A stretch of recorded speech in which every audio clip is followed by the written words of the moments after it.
दशकं 90 विष्णुमहत्त्वस्थापन मृगभृगुमुनिमोहिन्यम्बरीषादिवृत्तेष्वै तव हि महत्त्वं सर्वशर्वादिजैत्रम् स्थितमिह परमात्मन् निष्कळार्वागभिन्नम् किमपि यदवपादं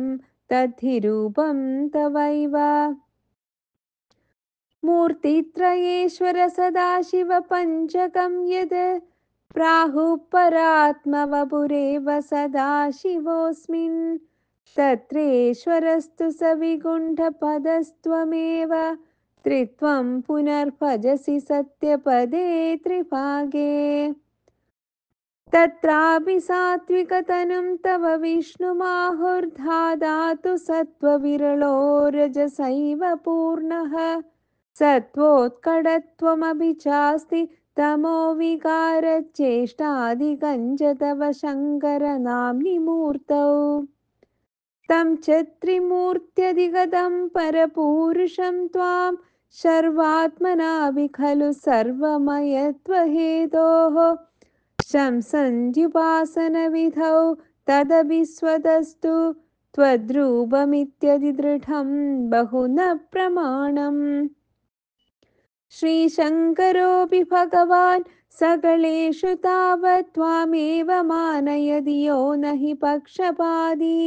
त्वन्निष्ठमेव स हि नाम सहस्रकादि व्याख्याद्भवस्तुति परश्च गतिं गतोऽन्ते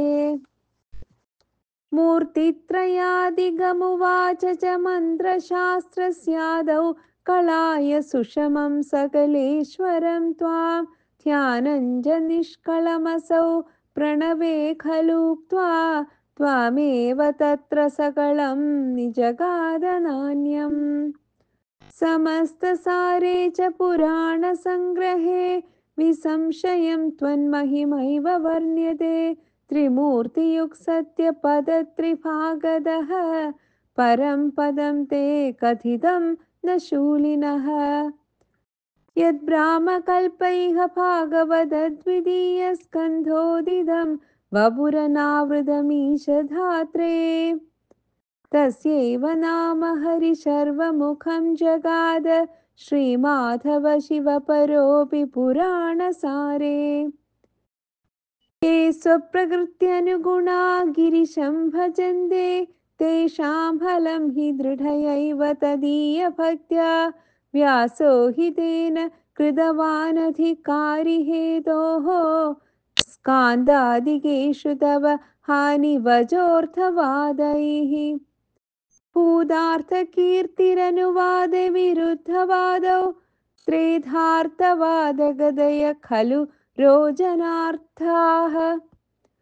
स्कान्दादिकेषु बहवोऽत्र विरुद्धवादास्त्वत्तामसत्त्वपरिपूत्युपशिक्षणाद्याः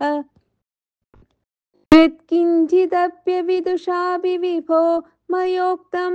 तन्मन्त्रशास्त्रवचनाद्यपि दृष्टमेव व्यासोक्तिसारमयभागवतोपगीत क्लेशान् विधूय कुरु भक्तिपरं परात्मन् सर्वत्र गोविन्दनामसङ्कीर्तनं गोविन्द गोविन्द